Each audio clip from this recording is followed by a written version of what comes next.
No, I mean, I got into woodworking just as a hobby, and then it turned into a business. Not that I wanted to start a school, but it just happened to be that way.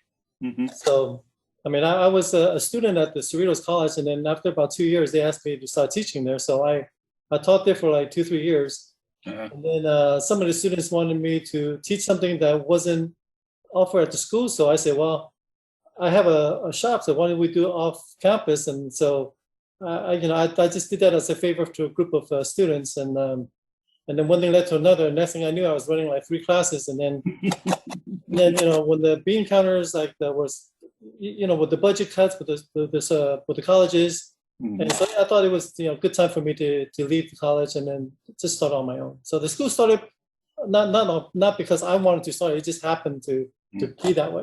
It's just like that's how the wind blew. Yeah, well, they're responding to demand. How many students do you have? Right now, I trying to downsize. I'm getting a little older, so I used to run 16 students at a time, Okay, but yeah. I downsized it all the way down to like 8 now. Oh Uh, boy, the last year I was at 12, so this year I just want to do 8 students at a time. gotcha. Are you are you related? Or are you affiliated with the Maloof, or have you been involved with the Maloof Foundation at all? No, not really. Okay, all right. You're down in that neck of the woods, though. That's why I We're ask. close. We're pretty, Yeah. but I have half an hour, 40-minute drive. Oh, okay, gotcha. Okay. Um, well, we've had a couple presenters from there, and so I wondered if you were, if you do well, you know about them, of course, I'm sure. Yeah, I do know that. Oh yeah, right. Well, let's talk about inlay. What do you say? All right. Sure. Um, when you what's your where do you get your ideas, and how'd you get into it, and what made you kind of get excited about it? Well, I got into inlay before I even knew that I was actually doing inlay. Hmm. Back in the days when I was going through college, the way that I was kind of helped me get through college was I used to be a coin cutter. I used to cut coins for a jeweler. So this is kind of the stuff that I do. Oh, wow. Okay, gotcha. Right? Yeah. So I start cutting these things. And then later on, because I am a musician, and then so I play like keyboards and I play drums. So a lot of my guitar players says, hey, why don't you cut something like this? And then I want to inlay it to my guitar. So that's how I started Hmm. uh, way back probably like 30, 35 years ago. Oh boy. Okay. So I Yeah. didn't even know that I was doing woodworking. I was just doing inlay. Hmm. I gotcha. Okay. So what kind of tools are you using there? What are the tools you use? Okay, the basic tool that you need for the inlay is you just need a fret saw. This is a jeweler saw. Okay. You can probably pick one of these up for probably around $20 at the most. I would say somewhere around there. You can get some really fancy one, for over $100. But this is the one I use. This is the one that I used about 40 years ago, and I still use it. It's a little rusty, but as you can see, it's a little Gotcha. compared to the new one that I have now. Oh, that's a shiny one. Yeah. Right. Yeah. Yeah. This is a German-made one, and this is I don't know when it was made, but I had this for almost 40 years now. Oh I think boy. it's my age, maybe 30 years. Yeah, 30 years. All right. Well, you'll pass it along to your children. I mean, yeah. And then you have to get some jewelry blades. Okay. The blades that I use is called what are these things? You can buy them I buy them at Rio Grande. Okay. They call laser gold. Back in the days, the top blade was made by Hercules. Okay. I still use Hercules, but I think I like the laser gold better because out of if I buy a gross of blades, I think every single one of them is sharp. But back in the days when I was buying Hercules, probably out of a gross of blades, I would probably throw away 2 of them because it just didn't cut for me. Oh, But gotcha. now I think the quality is much better now. Though you just have to get a bunch of these really small blades. The Yeah. blade I use is called a number 2 blade. They Okay. make them as thin as like 8 odd or 8 odd blades. That's the thinnest blade they make. Sometimes if I hold it up, you probably can't even see it. It's just so thin. Wow. And then it goes to 8 odd, 7, 6, 5, 4, 3, 2, 1 odd, and then 0, and then 1, 2, 3. So it gets bigger and bigger. And I guess I think it goes up to like 16, which is like a fret saw. Oh.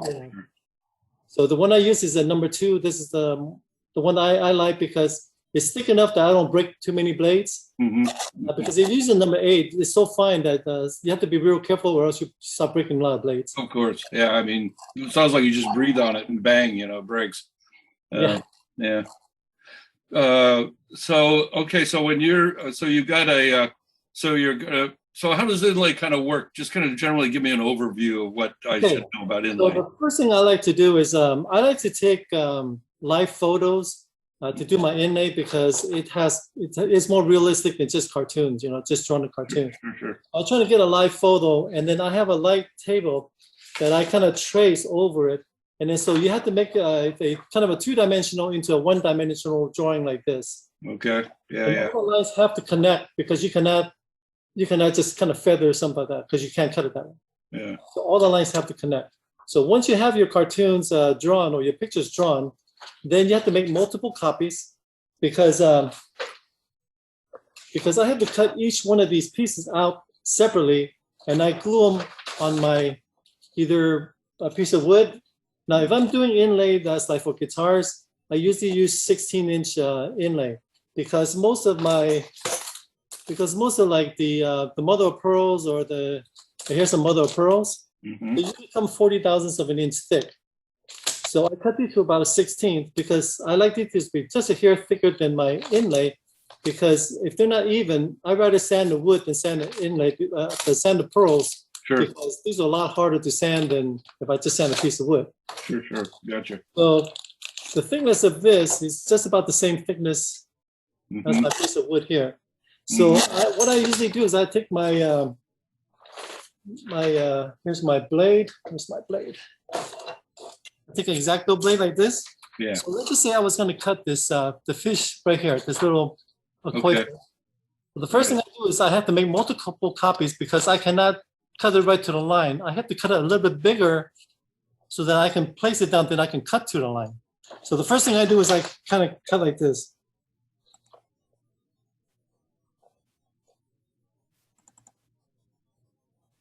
Okay. And so I cut the head out. Okay. So you see that I don't cut to the line. Oh yeah, you're not even like you're not even that close to the Not close to the line. Yeah. Okay, so I take a little bit of glue. So I just smear it on a piece of wood. Don't make it very thick. So you can hardly see the glue, but that's how I do it. Yeah. Take this guy and you kind of match the grain direction like right about here. Oh, okay. You just glue it on and you just let it dry.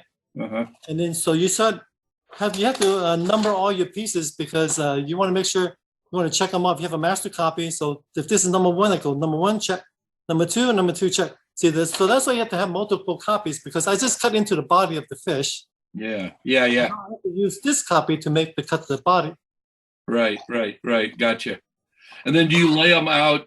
Okay, so now you've got it glued onto the board, and then you cut, and now you cut them out individually, obviously, with the fret saw. You have to cut them out individually, and also you have to cut them out at a slight angle.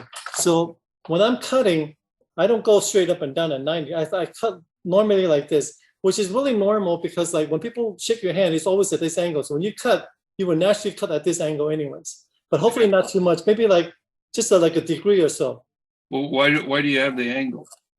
Because like when you cut it in a slight angle, the top will always match up. Because if you cut it like this, the bottom will hit, and then the top, it looks like there's a gap in the top.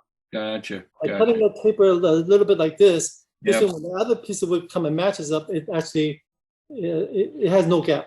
Right. Exactly. Yeah. Okay. I got you. Right. Slight angle, but not very much. Okay. Yeah, and if you tried to cut it vertically, you'd probably get off every once in a while, and so then it would be kind of wonky. But yeah, I can see what you're saying. If you cut it at a slight angle, then when you butt them up against each other, they'll always fit. Yeah. The top will look really good, but very slight angle, but not like a 2 degree. Maybe only a 1 degree, maybe. Right. Yeah, I get you. Right. Okay, gotcha. So you've got your so every part of now I'm going to go back for a minute. You said when you do the drawing, all the lines have to connect to something. There's nothing that can be floating in the air then, right? Or Or it's But a the new, blade- or it's a whole new inlay. Yeah, right. Okay. All right. So you've got all of these, and then do you try to match up the grain then, or what? How's that work? I do. That's why I look at the grain and then I put it on here and then I glue it on. Okay. Every piece has to, so when you have a master copy, I usually I have a tracing paper. So Right. I can actually use the tracing paper and put it over the grain and see, and then kind of move it around and see how the grain looks like. Ah, okay. Right. Because now the body of the fish, you probably want a different grain pattern just for the contrast. Is that true? Yeah, you could. I mean, I would definitely go with the grain. If I can find a piece of wood that has a little bit of curve, I would definitely want to do that. Oh, yeah. I see what And you're then saying. if you want to highlight the certain piece, like these abalone shells are really stunning when you actually get finished. These are abalone shells. Oh, yeah. Okay. I usually get my supplies from luthiersupplies.com. Uh-huh. What was the name of that again? Luther? luthiersupplies.com. Oh, Luthier. Okay. Right. Okay. Now, so abalone is different than mother of pearl, obviously. I didn't even know there was a difference, but They're all different color. I mean, this is the mother of pearl, the white. yeah. There's a blue abalone, and there's okay. green, there's gold, there's a whole bunch of different colors and shells. So do you work a lot with shells, or do you also do? For guitar work, I do a lot of shell work. Mhm. It's very hard. So, and also it's very, very abrasive. So I would definitely want to wear a mask because you don't want to breathe the sawdust. I mean, the dust on this. Okay. Because it'll just stick in your lungs because it's very abrasive. Yeah. Okay. Gotcha. All right. All right. So, okay. So what's next? What do you? So you've got you. After you have your all your pieces glued up and you're ready to cut. So the way I usually cut is that they have this little V thing here. Yes. So you basically clamp it to your vise and you put this piece on top of here. And so now the blade goes behind here. So this supports it. Oh, you're right. Right. I see. Because you cannot cut like freehand like this because there's no support. So you gotta make something like this, cut a little V notch in your piece of wood and you can put it here. And so that's why you cut into your slot. Mhm. That's okay. So you move it here, you move it around, that's how you cut. So when this is set up, one hand is holding it, turning it, and one guy is cutting like this. Oh, okay. All But right. what I did back in the days when I was cutting coins, it was too hard for me to hold it down. So I kind of designed this. This is probably 30 years old. This is my first when I was cutting coins. Uh-huh. This is my vise. So it opens up, you put your coin in here, and then click closes down. So I kind of modified it, and then now I make this one. I designed this one. I have a bigger cam. It's a bigger opening, and it closes a lot nicer. Mhm. Right. So I have this one mounted on my my workbench. Yeah. So for me to cut, I just put it right in here like so, Okay. and I just kind of cut this way. First, I like to use a 4-inch fret saw because it's not that big, and I never work with anything that's bigger that I have to turn that much, right? I mean, I do have a 12-inch one, but it's a little awkward to handle. If I'm using big pieces, I would probably do that more for marquetry than inlay. So inlay, I don't think I have ever cut a piece that's bigger than 4 inches. Okay. So the first thing I do is I would just kind of cut it down to size. Uh-huh. So I would just kind of go like this. And so now I would cut it to a manageable size so my blade can actually go all the way around. And so yeah.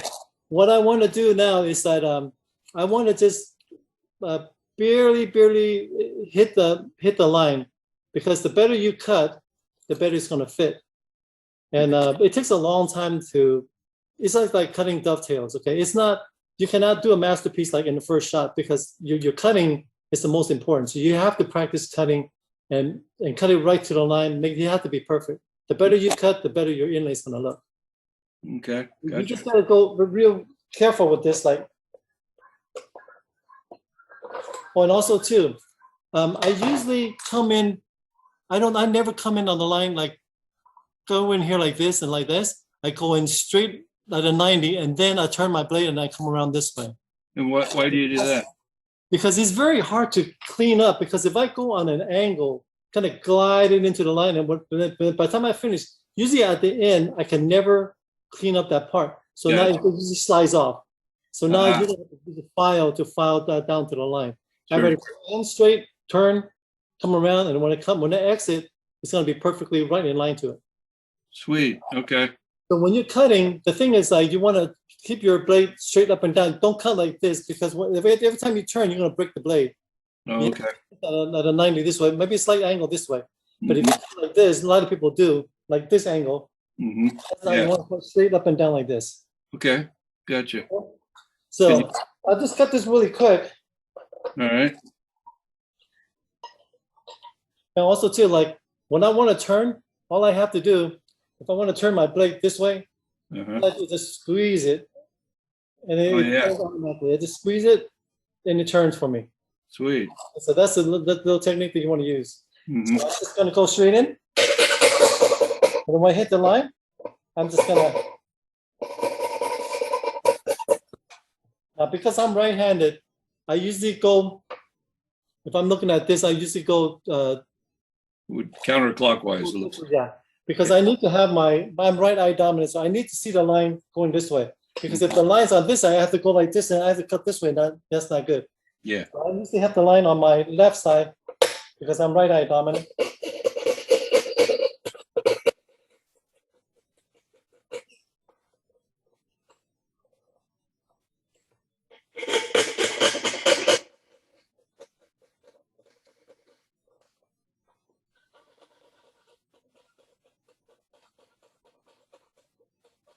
Also, too, it helps too when you're sitting a little bit lower.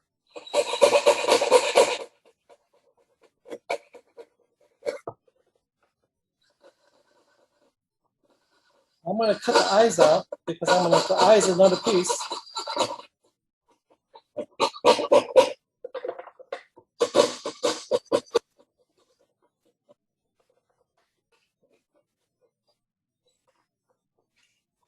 Almost there.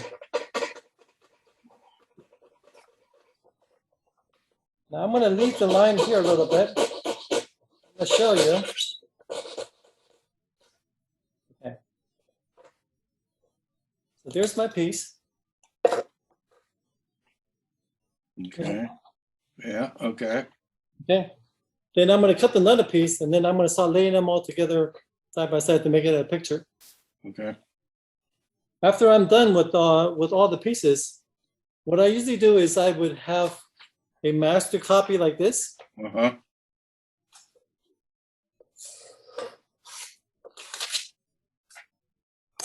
And then I would tape it down to my substrate.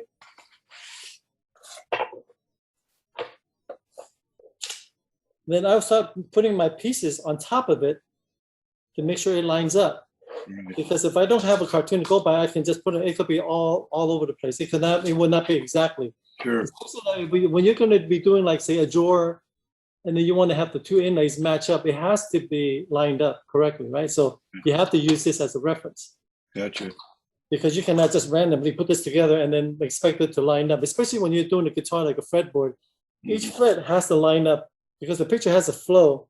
Because if one picture is coming this way and then the other leaf comes this way, then it's not going to line up, So you have to rely on your cartoon or your master copy. Gotcha. So what I usually do is I put this I tape it down, and I put a piece of wax paper over it, and then I put this on top of it, on top of the wax paper.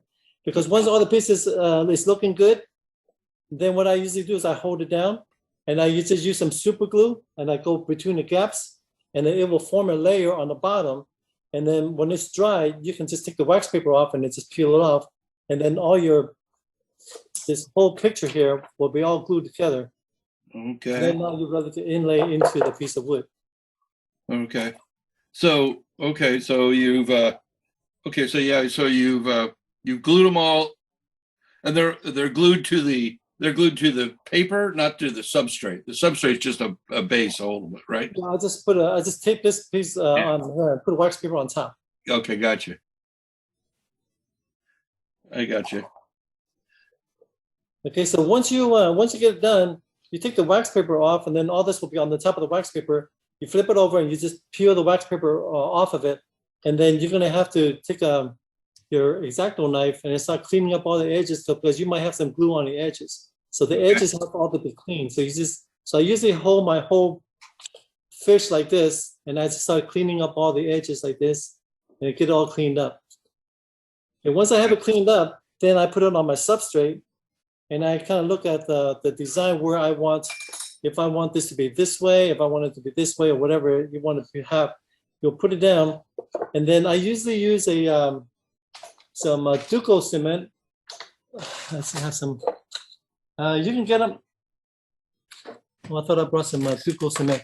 Anyways, you can get them at Ace Hardware. It's called Duco Cement, DUCCO. It's like a rubber cement for like airplanes, model airplanes and stuff like that. Oh, okay, yeah. Because it comes off really easily. So I just put a dab, just a tiny dab, and I just have it sit there, and I let it sit for about 45 minutes or an hour until it's, so I can't move it. And then I come around and I use my X-Acto knife and I just kind of scribe the line. So the better you scribe, the better your inlay is going to look. So you cannot just go, have multiple lines, because when you take it off, you can have multiple lines and you don't know which one to kind of route to. Gotcha. I'm going to let people ask questions as we go along. I find that that's kind of helpful to kind of get, if people have questions, they might forget them if they don't ask them right away. So to all my participants in here, if you've got a question, just you just type it in the chat and Julie will pass it on to me, I think. Okay. Yeah. We have one question. Go ahead. That is, can you use acetate sheet instead of wax paper? Acetate? I'm not sure what that is. I cannot explain it. Yeah, That would be George. As long as it doesn't, stick to the glue, you can actually peel it off, then it'll be fine. Yeah. Okay. It has to be something that you can see through your cartoon, though. Right? You just have to put something over it that you can actually see through it, so you can lay your pieces on top of it. Okay. So wax paper, you can see right through it, and the glue doesn't stick to it. Okay. And can you let us know what brand of blades that you use again? Can you mention that again? Yeah, it's called right here. I got them from Rio Grande. It's called Laser Gold. Laser gold. Okay. And Yeah, let's so have probably- one. Oh, I'm sorry. Let's have one more and then maybe go on. Do you ever use a scroll saw to cut out your pieces? You could, but some of the pieces are so small. Like if I was gonna do the eye of this, the fish eye, there's no way I can do that. Yeah. If you have larger pieces, you use the scroll saw? No. I guess you could. You look like you're a hand tool person. I feel I have a lot more control using by hand, but I guess the scroll saw, it's doable. Yeah. I'm really good at it. Great, thanks. I would probably tilt the table a little bit for the angle. Oh, okay. Right. Because you still want to get that angle so that you're right. Yeah. Ever so slightly. It Yeah. really helps. I gotcha. Okay, so we've got to our pieces cut now. Then one of the things that I've always wondered is how I can cut the pieces okay. What I don't know, what I can't do well, is to cut the hole in the shallow what am I Yeah, trying the to- substrate, right? Yeah, right, exactly. Yeah. The divot in the That's where I have trouble doing that, Yeah. Kind of use if you go with the X-Acto knife with just a very fine point and just trace it as best as you can. The key is don't try to push down too hard, because the harder you push down, oh, there it is. Okay.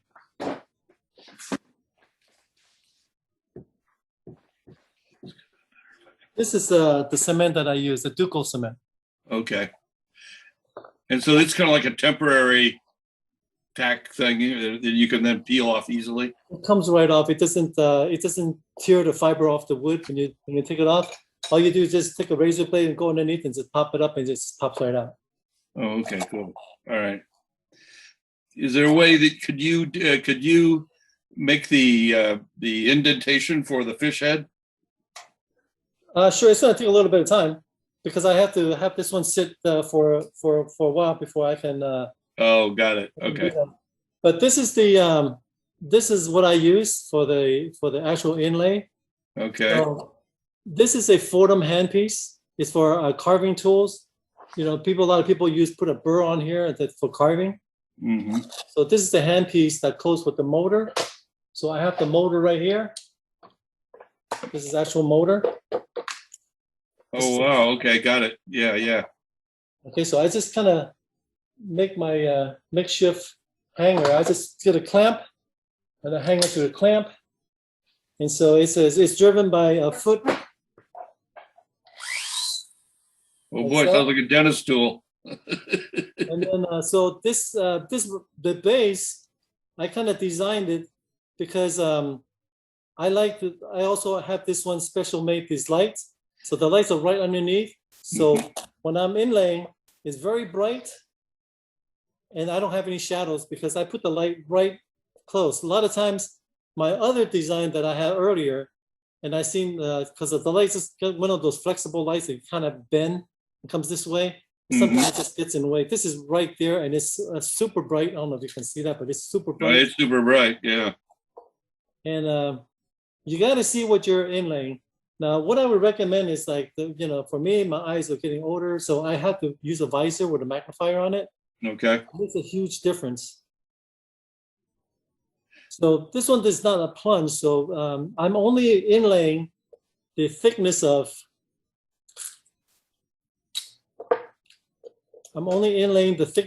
my pieces here, like that. Okay. So I adjust my, so this is my adjustment. I loosen these two screws. So if I need to move it down, I can move it down and I can move it up. Once I have that one, then I lock it in. I lock it in on both sides like that. Then I'm ready to route. So basically, you just kind of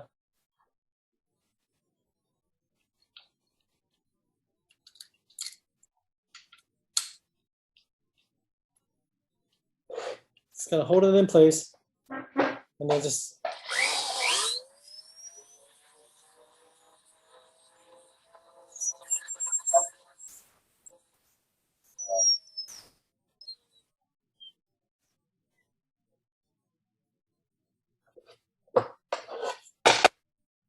you can see that I kind of route a little. Right. Okay. Gotcha. And yeah, and so you've set this to the depth of the inlay to this case, a little piece of wood that you were using. Yeah. The thinnest piece, which is usually the shell. Okay. Get it to the thinnest piece that you have. Because Okay. if this go below that, then you're gonna have trouble. You're gonna have to sand a lot to get to that.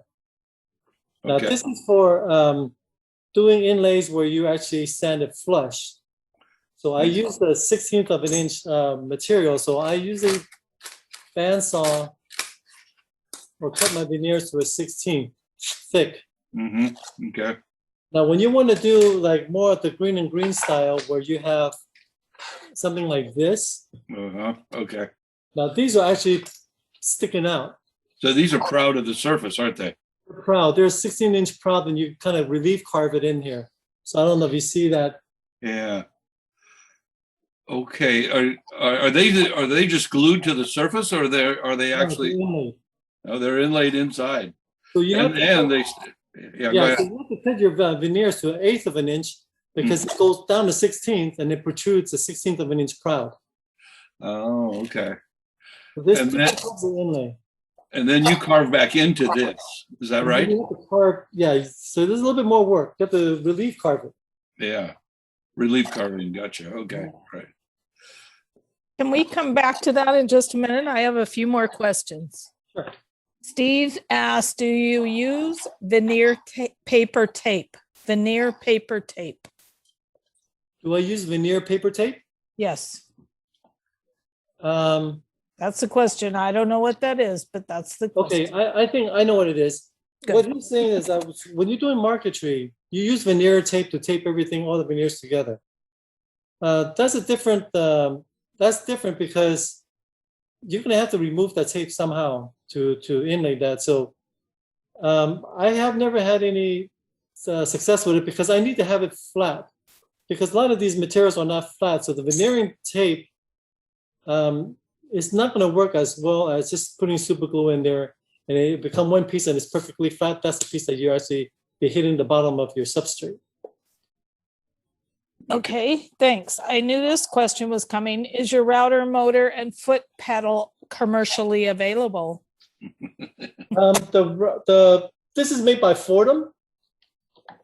It's a Fordham carving. Now I recommend getting the 1.6 horsepower. This one here, okay, the 5440 kit.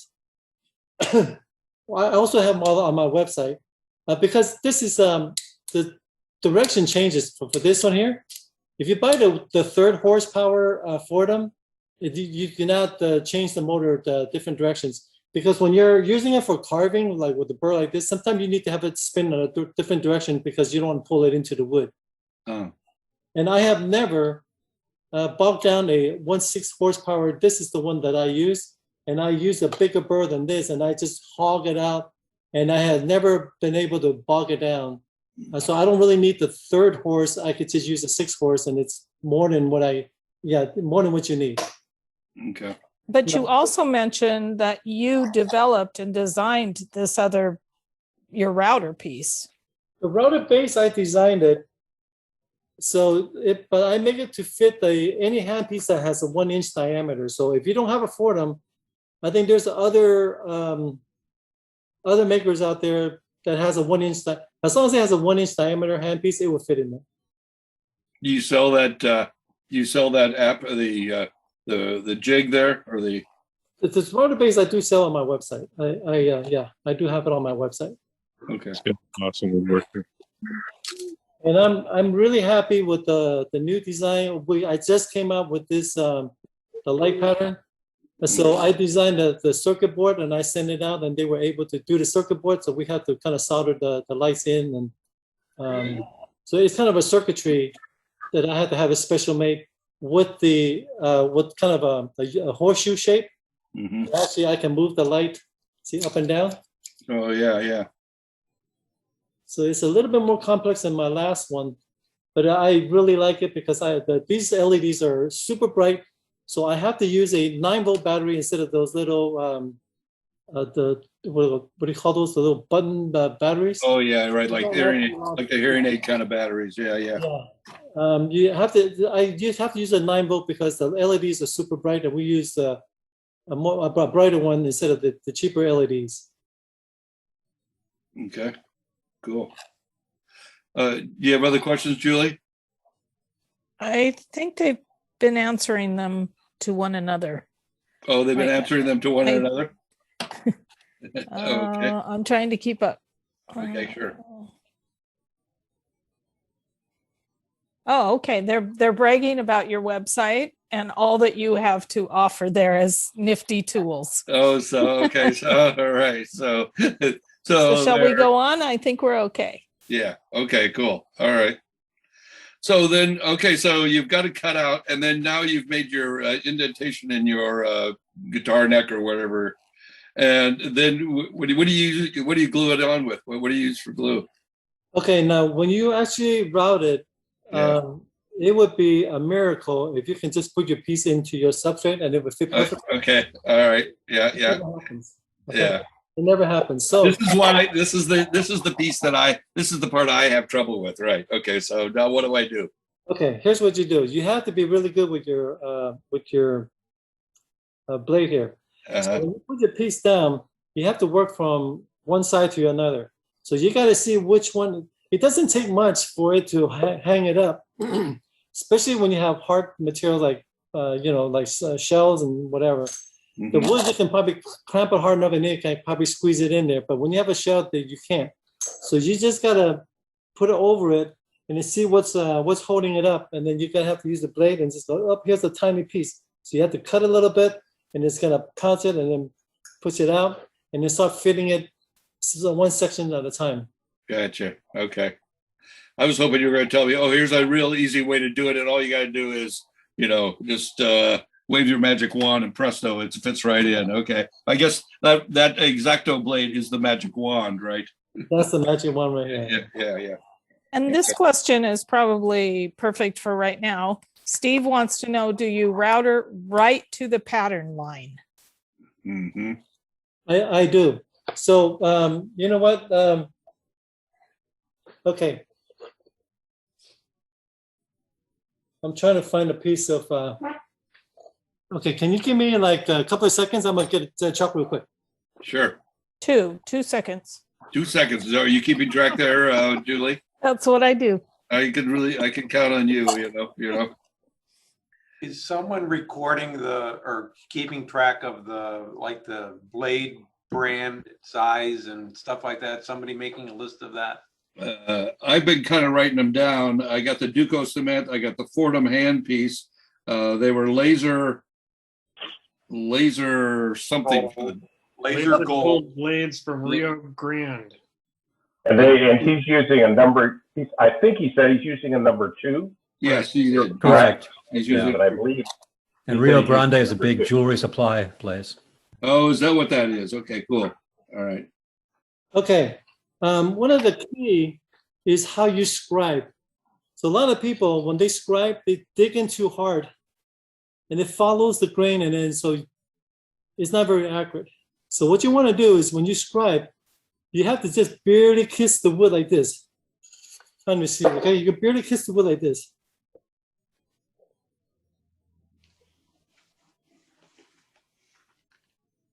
Okay. Now a lot of people say, "Well, I can't see the line because." My eye's not very good, and it's not hard, it's not deep enough. So what you want to do, get a piece of chalk. Let me see this. Yeah, we can see it. Right. Now can you see the line? Oh, yeah. It just comes right out, okay? Estoy viendo una. Yeah. Okay, cool. Yeah, I see. So when you route, you can actually see the line very clearly, but I didn't dig in very deep. Yeah. When people dig in, they go like this and they go like that, and it doesn't work really well. So you're just scratching. You're just really just scratching the surface there, really. It's like this, very light. Mm-hmm. Mm-hmm. Not very hard. And then there's my line. Uh-huh. This is my line now. Sure, got it. Okay. So when you route, I do route right to the line, and I have to wear my visor with the magnifier on it, because when you hit the line, actually the chalk you can see the chalk kind of disappear, then you know you hit it. Got it. Oh, cool. Okay. Well, that's a useful hint. That's for sure. Yeah. That was great. That's important. Yeah. And Christella asked, can you use a taper tool to make it fit, to make your piece fit? A taper tool, that's a good one. That's what she thought. You still have to route to the line though. Yeah, you still got to route to the line. Okay. So even if the blade is, you're only going down to 1/16 of an inch deep, so the taper is not going to help a whole lot. Yeah, really. Okay. Yeah. Thank you. Okay. I think people are excited about your chalk tip. That was a good one. Yeah, that is a good one. That's for sure. Yeah, right. Yeah. I hadn't thought of that. Yeah. What you're routing. Pardon me? You have to see what you're routing, or else you're just guessing. You just cannot go blindly. I think it's there, and then when you put it down, there's a big old gap. Then you have to use fillers. Okay. Oh, let's talk about fillers. What do you do? How do you fill in what you've, because when I try this, I'm going to need fillers. I just got a feeling, Okay. If you have to use fillers, okay, like this piece here. Yeah. What I actually did was I pre-finished my substrate first. Uh-huh. So when I pre-finish it, I use a water-based filler. I think it's called Wonder Wood, or you can get them at Rockler. Okay. It's a water base. So what I usually do is like I try to make this I try to age it. So I just flood it, and sometimes I scratch the surface here. So sometimes you see a little bit of you kind of want to kind of like somebody actually refinished it. You aged it, right? You kind of give it that look, like somebody actually sanded off and refinished it. So you make the water-based putty. You can actually, after you put it on, you can use a wet rag and you can just wipe it right off, and it leaves it just leaves a certain look to it. It's really nice. And then after it dries, then I spray lacquer over the whole thing. Oh, okay. So you don't try to use like glue and mix it with sawdust or anything like that. You just you buy this commercial. It's kind of like a commercial filler thing, or. Well, if you want to do a inlay that is absolutely flat and smooth, then you have to use glue and fillers. Okay. So I usually use whatever wood that I have. Sometimes I've seen the green and green style, they actually use black and they actually almost highlight it. They purposely accentuate the gap. Yes. Really dark. So it looks like somebody actually used a Sharpie and just kind of highlight everything. And it has a different look. Actually, it looks pretty good. Mm-hmm. Right. Okay. Right. Okay. And then what do you glue it down to? What do you glue your pieces in finally? What do you use for that? Do you just use hide glue, or what do you use? Super glue. So Super what I do is I just I use the high viscosity, so it's very liquid. So I just flood the whole bottom. Okay. I flood the whole bottom, and then I just put my pieces on there, and then I use another piece of wax paper over it, and then maybe a piece of melamine, and I just clamp the heck out of it until it squishes down. Oh, okay. And then the super glue would adhere to like shells. These are corian, so you can use corian. I use corian a lot because this gives you a stone kind of look without using stone. Oh, right. I don't want to cut stone because it's really hard. Yeah. You can see one thing good about inlay is that whatever you can cut, you can inlay. So I have a piece of brass. Oh, yeah. With marquetry, you're limited to the veneers. You don't have the flexibility of using corian or just different other material. Whatever you can cut, you can inlay. Oh, okay. Gotcha.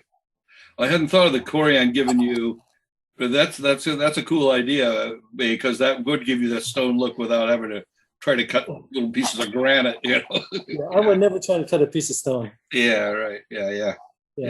And they come in a bazillion designs and colors. That corian stuff. They do.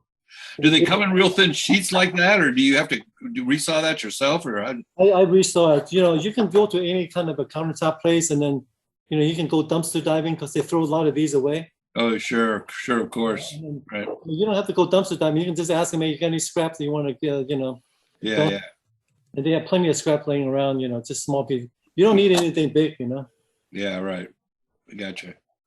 Okay. Yeah. William, I have a couple more questions. Larry wants to know if you could show the visor that you mentioned with the light. Sure. And kind of any recommendations about the features, brands, or sources?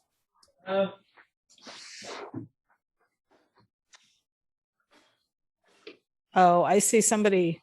Okay, I just use a regular one like this. I forgot who's made by. It's made by Optivisor. Mm-hmm. I can't really see it, but it's made by Optivisor, and I think this is a number 5. Mm-hmm. 5 power.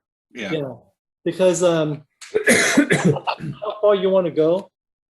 Because I usually cut like something like this. I think they comes in different.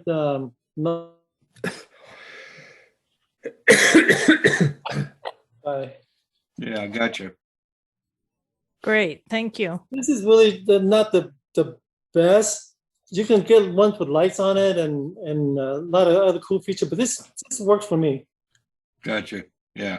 Well, I can see where that'd be really handy to because you're doing such fine, delicate work here. You've got to be able to you'd be able to see better. So I can see where this would really be a lifesaver. You have to see where you're routing. Yeah. Okay. A couple questions have come up about it using a Dremel. Uh-huh. So Lee asks, is it hopeless to try this with a Dremel and the little router base attachment that comes with it? I have one. I used to use a Dremel back in the days. This is the one I think made by Stuart Mac. You screw the Dremel in here.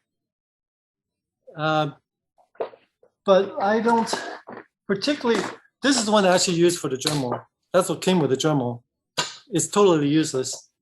And also the one thing bad about the Dremel is that because the handle is this big, so when you start, you have to turn it on, and then when you stop, you have to turn it off by hand. Yeah. So with the foot, I can just hold it in place, and I can just stop it. A lot easier than trying to hold it in place and trying to stop it, and while that thing is still running.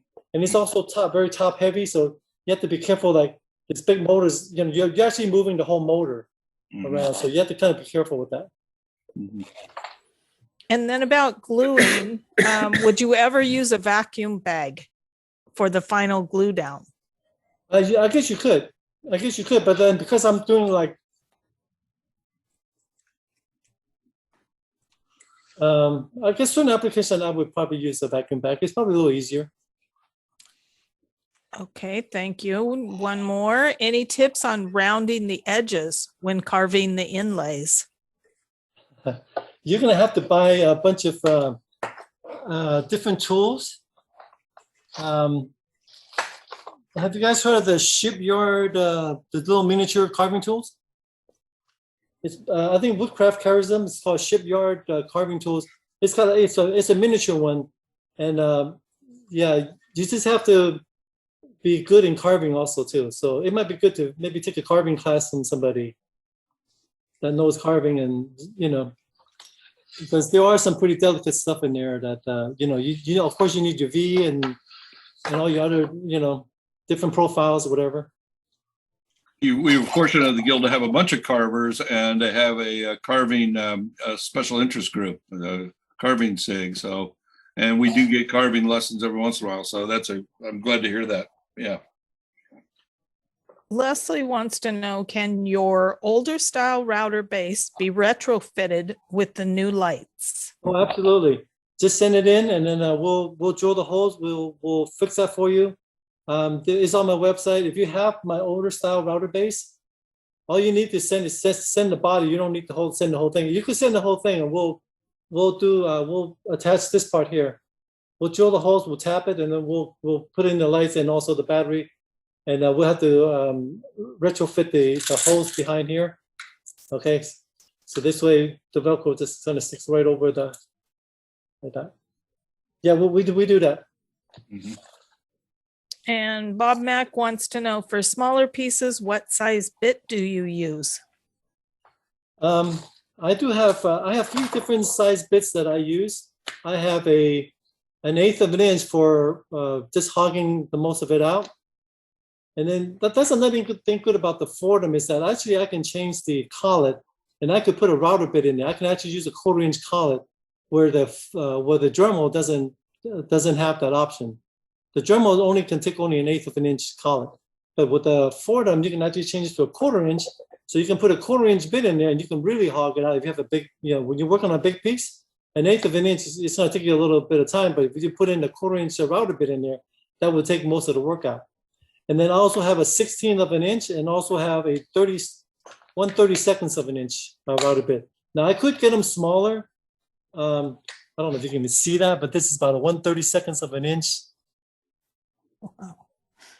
And then I have an 1/8 of an inch. And then also have a 1/16 of an inch. Those are the 3 that I use, and I'll also carry it on my website. I think they're like, I think Stuart Mac is selling for like $18 a piece, but then on my website, I also add these stop collars on here too. So this way, when I change the bits, all I have to do is bottom it out with the stop collar, and so my depth of cut will always be the same. which I That's a like. good idea. Yeah. But when I change it to like, when I need to do fine cut, and when I change it to a, see, this is the bit I used to get from Stuart Macklin. It doesn't have a collet on it. Mhm. And so with the collet on here, I know that every single one is set to a certain depth. So when I change it to from a 1/8 of an inch to a 1/16 of an inch, Uh-huh. I don't have to adjust the height anymore. I can just go right to work right with that. Do they come with the collars on them and already Yeah, I preset? have them made so that, yeah, I have them have the collar on there. Oh, okay. It's a lot easier for me. So it's also available on my website. We sell them for like $12 a piece. Oh, cool. Okay. What is your website? Give us the website address. It's WNwoodworkingSchool.com. WN. Woodworking School. Okay, cool. Woodworkingschool.com. Sweet. Okay, well, do we have any other questions, or do you have any? Yeah, any other questions for William, or? I think I got through all the questions, and I apologize if I missed anyone's questions, so send it to me again. Okay. I tried to keep up. Was it WN? All we have to do is look up, okay. Yeah, WN. Woodworkingschool.com. What do you mean? Yes, Yep. that makes sense, doesn't it? Yes, it does. Get All it right. now. Do you have anything that you'd like to say at the end here, William, to kind of pull everything together? Or Well, it's been a real pleasure for me. This is the first time I ever done a presentation via Zoom. Mhm. So, I was kind of a little bit nervous, like, oh, I hope this thing turns out well. But, thanks to Joe, you kind of helped me out a little bit with setting it up. I'm glad I called you 15 minutes early so to work out all the kinks. Sure, that's great. This is a great kind of wrap-up question too. Jamie asks, as a teacher, what is your skill? What is the skill, attitude, or concept you most hope to instill in your students? Wow. Okay. Oh, you have an answer already. That's good. I do. My goal is never to, this is not a stage for me. My goal is not to show you how good I am. My goal is to show you how good you are. So I try to have people leave here says, I can do this. So my goal is to try to highlight your strong points and try to bring out your strong points and not show how good I am, because nobody cares how good I am. I don't need to prove to you to impress you, but for me, it's more important, like when you leave here, leave my school, that you're excited, like, hey, I can do this. I'm gonna go home and I'm gonna really do this. I'm gonna be good at it, and that makes me feel good. I just want to inspire somebody. You're talking to a few teachers here, so what a great answer. Yeah, I think a lot of us, a lot of us can relate to that. Right. Yeah, there are a lot of us. I have students that come and they go, like after I took the class, they go, oh man, I felt so stupid, because they make me feel stupid. They want to say, and one thing I always tell my instructors, when I have guest instructors, I always tell them that the first thing don't ever do this in class, is never ask a question. And then, because it took you, 2, 3, 4 years, 10 years to figure this out. And you ask a question and you expect your students to answer the question on the spot like that. Nobody can. Yeah. So why are you doing that? So you can show everybody how smart you are? It took you 6 years and you expect one student to answer it like in 2 seconds? Uh-huh. What's the purpose of doing that? Right. Well, I love the idea that it was to try to show them how smart or how good they are, and that makes perfect sense to me. Yeah, as a teacher myself, I was a professor before I moved out to Portland. So we did have one question about could you show us how to chuck up one of the bits? Come on, William. I want to see. I've been telling everybody. Okay, well, you gotta go to my website and watch that video.